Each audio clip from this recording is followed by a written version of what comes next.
एक ऐसी दुनिया जहां ज़ॉम्बी अपोकलिप्स आ चुका है और इंसानियत बिल्कुल खत्म होने की कगार पर है। आओकी, जिसने 1 साल से किसी इंसान का चेहरा नहीं देखा है, वो अकेले जैसे तैसे सरवाइव कर रहा है। वो बस इसी आशा में यहाँ वहाँ भटक रहा है कि शायद उसे कोई एक सर्वाइवर मिल जाए जिससे वो बात कर सके, जो उसके इस अकेलेपन को मिटा सके। और एक दिन उसकी ये इच्छा पूरी हो जाती है, उसे एक लड़की मिलती है। लेकिन क्या वो सच में एक इंसान है भी?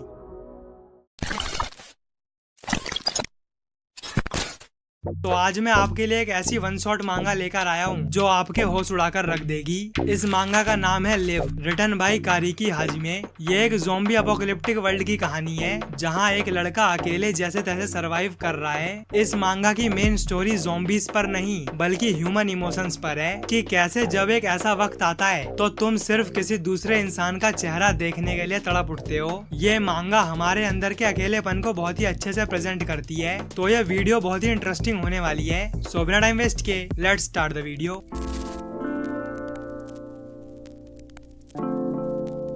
इस कहानी की शुरुआत होती है 3 साल पहले, जब अचानक से पूरी दुनिया में ज़ॉम्बीज दिखना शुरू हो गए थे। उन ज़ॉम्बीज ने इंसानों को काटना शुरू कर दिया और ऐसे करते करते ज़ॉम्बीज की संख्या बढ़ती गई और इन 3 सालों में अब इंसानियत बिल्कुल खत्म होने वाली है। और इसी बीच हमारा मेन कैरेक्टर आओकी जैसे तैसे सरवाइव कर रहा है। उसने पिछले 1 साल में किसी दूसरे इंसान का चेहरा भी नहीं देखा है। वो जैसे तैसे ज़ॉम्बीज से बच के अकेले जीवन बिता रहा है और अपने ही जैसे कुछ सर्वाइवर्स ढूंढ रहा है जिससे उसका अकेलापन दूर हो सके, वो किसी ह्यूमन से इंटरेक्ट कर सके। तो वह ऐसे ही जा रहा होता है और अब काफी रात हो चुकी है। तो आओकी एक बिल्डिंग में रुकने का डिसाइड करता है, लेकिन वो जैसे ही उस बिल्डिंग में जाता है वहाँ उसे एक ज़ॉम्बी दिखता है। अब इन ज़ॉम्बीज को मारने के लिए इनका सर फोड़ना बहुत जरूरी है, तभी ये परमानेंटली मरेंगे। एंड ये ज़ॉम्बीज देख नहीं सकते हैं, सिर्फ साउंड से अट्रैक्ट होते हैं। तो आओकी उसे मारने के बाद चुपचाप वहाँ सो जाता है। लेकिन सुबह जैसे ही उसकी आँख खुलती है तो उसके सामने एक ज़ॉम्बी खड़ी होती है, जिसे देखते ही वो बिल्कुल डर जाता है। वो तुरंत अपना बैट उठा के उसे मारने ही वाला होता है, लेकिन तभी वो बोलती है आओकी।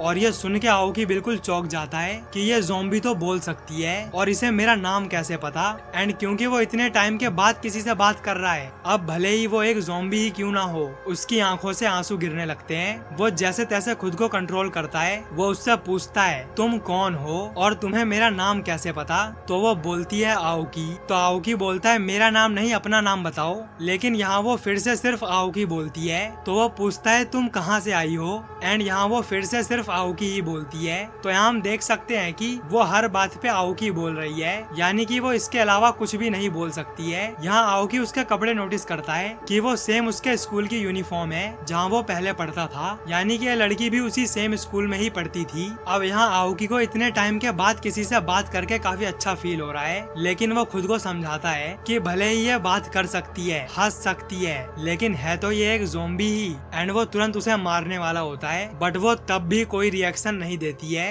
तो आओकी रुक जाता है। वो इस ज़ॉम्बी को ऐसे ही छोड़ के अपना सामान लेके वहाँ से जाने लगता है। वो उससे बोलता है थैंक्स मेरे से बात करने के लिए, अगर तुम एक इंसान होती तो मुझे ज्यादा खुशी होती। एंड वो उसे वहाँ जिंदा छोड़ के वहाँ से निकल जाता है। लेकिन वो जैसे ही थोड़ा दूर जाता है तो वो देखता है कि वो ज़ॉम्बी उसका पीछा कर रही है। तो वो डर के मारे तेजी से वहाँ से भागने लगता है, लेकिन वो फिर भी उसका पीछा नहीं छोड़ती है। तो वो डर के मारे एक बिल्डिंग में घुस जाता है, लेकिन वहाँ बहुत सारे ज़ॉम्बीज होते हैं। वो वहाँ से बच के निकलने की कोशिश करता है, लेकिन तभी उसका पैर फिसल जाता है और वो वहीं गिर जाता है। और अब आओकी को लगने लगता है कि यहीं उसका दी एंड होने वाला है। लेकिन तभी वो ज़ॉम्बी गर्ल एक एक करके उन सभी ज़ॉम्बीज को मारना शुरू कर देती है। वो बहुत ही बेरहमी से उन ज़ॉम्बीज को खत्म कर देती है, जो देख के आओकी बिल्कुल चौंक जाता है। वो देखता है कि उन सभी ज़ॉम्बीज को मारने के बाद वो खुद जोर जोर से रोने लगी है। तो वो उससे बोलता है तुमने उन ज़ॉम्बीज को इतनी आसानी से मार दिया और फिर खुद रो रही हो, तुम सच में एक बहुत ही अजीब ज़ॉम्बी हो, प्लीज चुप हो जाओ वरना तुम्हारी आवाज सुन के और ज़ॉम्बीज आ जाएंगे। फिर आगे वो बोलता है चलो हम स्कूल चलते हैं, शायद वहाँ तुम्हें कुछ याद आ जाए।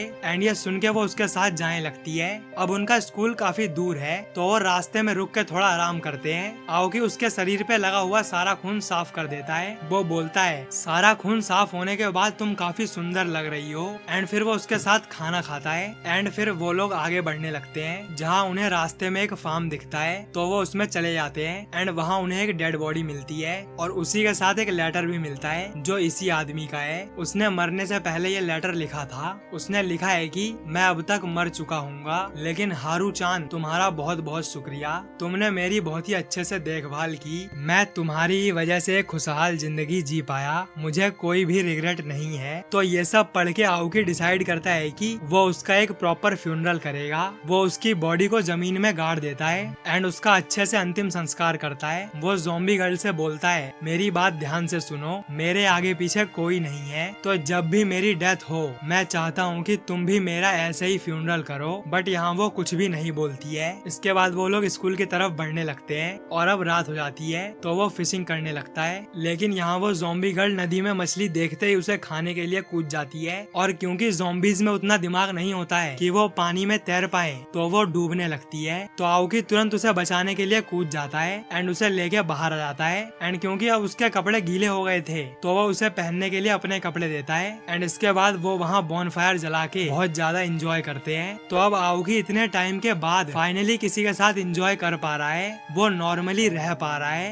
तो वो ऐसे ही खा रहे होते हैं, लेकिन तभी आउकी को उस लड़की के गीले कपड़े दिखते हैं। उसे उसकी पॉकेट में एक लेटर मिलता है। तो वो जैसे उसे पढ़ने के लिए खोलता है वो देखता है कि पानी की वजह से सब कुछ मिट चुका है। उसमें क्या लिखा है उसे कुछ भी समझ नहीं आ रहा है। यहाँ उस लेटर पर एक दिल भी बना हुआ है जो देख के आउकी अपने ख्याली पुलाव पकाने लगता है। वो मन में सोचता है कि इस लड़की को सिर्फ मेरा ही नाम पता है, कहीं ये लव लेटर उसने मेरे लिए ही तो नहीं लिखा था। बट फिर वो बोलता है, नहीं, मैं तो इसे जानता भी नहीं हूँ, आखिर ऐसा कैसे हो सकता है। आगे वो बोलता है, काश हम पहले मिले होते तो शायद हम दोस्त बन जाते।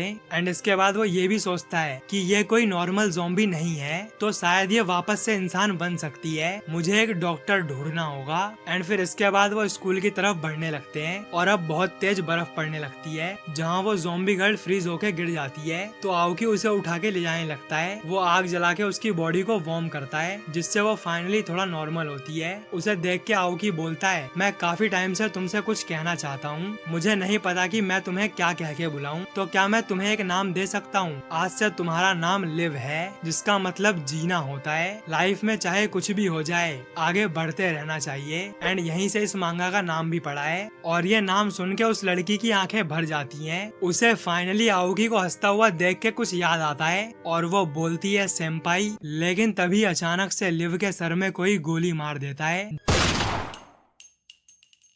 जी हाँ, यह देख के आउकी बिल्कुल चौंक जाता है। लिव मरते मरते बोलती है, senpai I love you. And इसी के साथ लिव की मौत हो जाती है। आउकी अपने आसपास देखता है तो यह गोली एक लड़के ने चलाई थी। वो बोलता है, वो तुम्हारे बहुत पास थी, वो तुम्हें काटने ही वाली थी, मैंने तुम्हें बचा लिया। तो यहाँ इस लड़के ने उसे ज़ॉम्बी समझ के गोली मार दिया। एंड ये सुनते ही आउकी बहुत ज्यादा गुस्सा हो जाता है। वो उसकी गर्दन पे चाकू रख देता है। बट वो लड़का बोलता है कि आखिर तुम ये क्या कर रहे हो, मैंने तुम्हारी जान बचाई है। अब यहाँ इस लड़के को कौन समझाए कि वो कोई नॉर्मल ज़ॉम्बी नहीं थी। तो यहाँ आउकी उसे मारने ही वाला होता है, लेकिन वो लड़का जैसे तैसे बच के आउकी के सर में एक डंडा मार देता है जिससे आउकी वहीं बेहोश हो जाता है। एंड फिर वो लड़का वहाँ से भाग जाता है। तो इतने टाइम के बाद फाइनली आउकी को कोई मिला था जिससे वो बात कर पा रहा था, अपने इमोशंस शेयर कर पा रहा था। लेकिन अब वो भी मारी गई। एंड जब आउकी को होश आता है तो वो लिव को एक प्रॉपर फ्यूनरल देता है और वापस से अपनी डेस्टिनेशन की तरफ बढ़ने लगता है। अब यहाँ हमें उसका और लिव का पास्ट दिखाया जाता है। तो हमने देखा था कि